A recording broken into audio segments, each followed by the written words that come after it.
안녕하세요. 청담탑 정형외과에서 인사드립니다. 원장님들 인사 부탁드릴게요. 안녕하세요.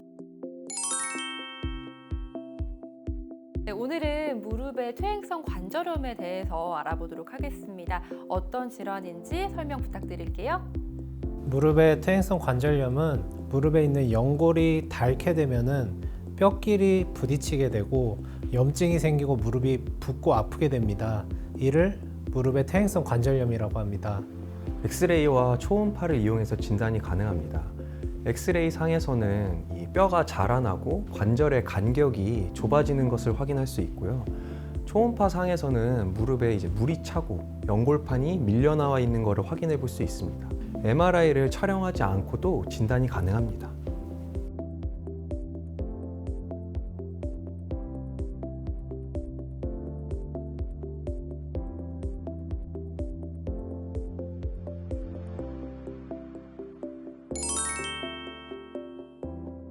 그렇다면 연골이 닳는 이유가 어떤 게 있을까요?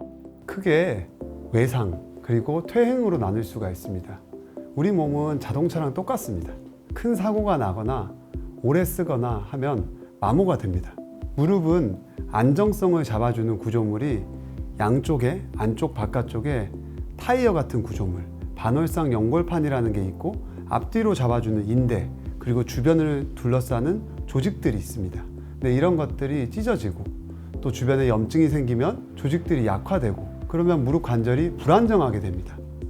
이후 반복적으로 부담이 가는 운동을 하거나 체중이 많이 가해지거나 하게 되면 연골이 맞닿게 되고 벗겨지고 주변 뼈가 변화가 발생하게 되는 겁니다. 그리고 여성의 비율이 70% 정도가 됩니다. 자세의 영향도 있겠지만 이는 호르몬 부족으로 인한 골다공증 때문입니다. 이 골다공증은 뼈의 통증을 발생시키고 활동력을 저하시켜서 근력의 약화를 유발하게 되고 이게 관절염으로 이어지게 되는 겁니다. 네, 그렇다면 치료 방법에 대해서 이야기 나눠보도록 하겠습니다. 일단 무릎의 관절염은 퇴행성 변화라는 것을 이해를 하셔야 됩니다. 자동차를 오래 타면 타이어가 닳듯이 무릎의 연골도 서서히 닳게 되는 건데요. 자동차는 타이어를 바꿔 끼면 되지만 연골은 바꿔 낄 수가 없기 때문에 관리를 해서 더 나빠지지 않도록 해야 됩니다. 무릎에 염증이 생기고 이를 치료하지 않게 되는 경우에는 이 퇴행성 변화를 가속화할 수가 있기 때문에 무릎이 염증이 생기고 통증이 생기면 소염제나 무릎 주사를 통해서 염증을 가라앉혀야 됩니다.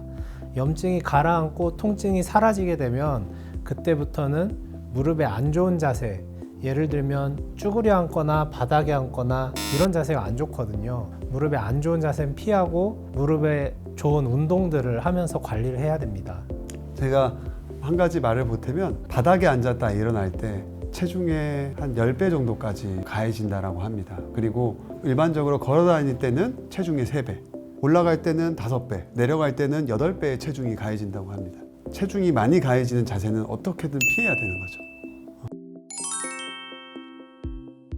이 주사에도 굉장히 여러 가지 종류가 있더라고요.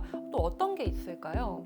기능에 따라 여러 가지 종류의 주사가 있습니다. 가장 먼저 소염제 주사가 있습니다. 여기는 소량의 스테로이드가 들어가고요. 두 번째로 연골액 성분인 히알루론산 주사가 있습니다. 세 번째로 우리가 흔히 DNA 주사라고 하는 PDRN, 이 고분자 단백질 주사가 있는데요. 물을 머금는 성질이 있어서 완충 작용을 해서 히알루론산과 비슷하다고 생각하시면 됩니다. 마지막으로 이 고농도의 포도당을 이용해서 주변의 인대를 강화시키는 프롤로 주사가 있습니다.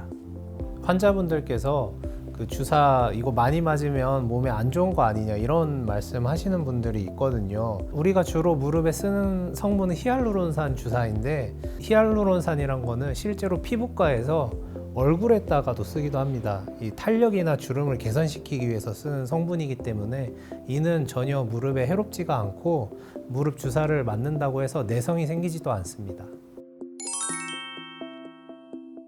네, 연골 같은 경우에는 재생이 안 되는 걸로 알고 있습니다. 오래도록 건강하게 사용을 하려면 어떻게 하면 좋을지 말씀해 주시면 좋을 것 같아요. 일단 제일 중요한 게 체중을 조절하는 겁니다. 우리가 특정 동작을 하게 되면 체중이 많이 몇 배씩 가해지게 되거든요. 그래서 333 운동이라고 있습니다. 3kg를 3개월간에 걸쳐서 빼고 3개월간 유지를 하자라는 어떤 체중 조절의 원칙이 있습니다.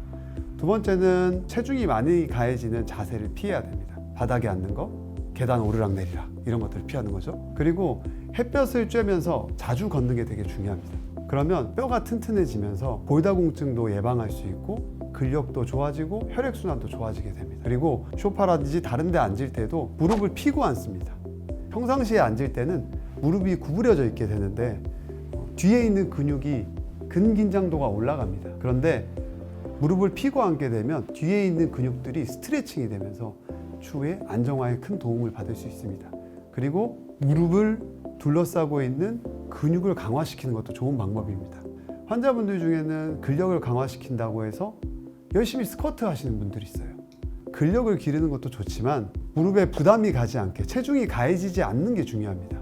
그래서 권고되는 근력을 기르는 운동은 레그프레서 같은 거 또는 자전거, 체중이 가해지지 않는 거.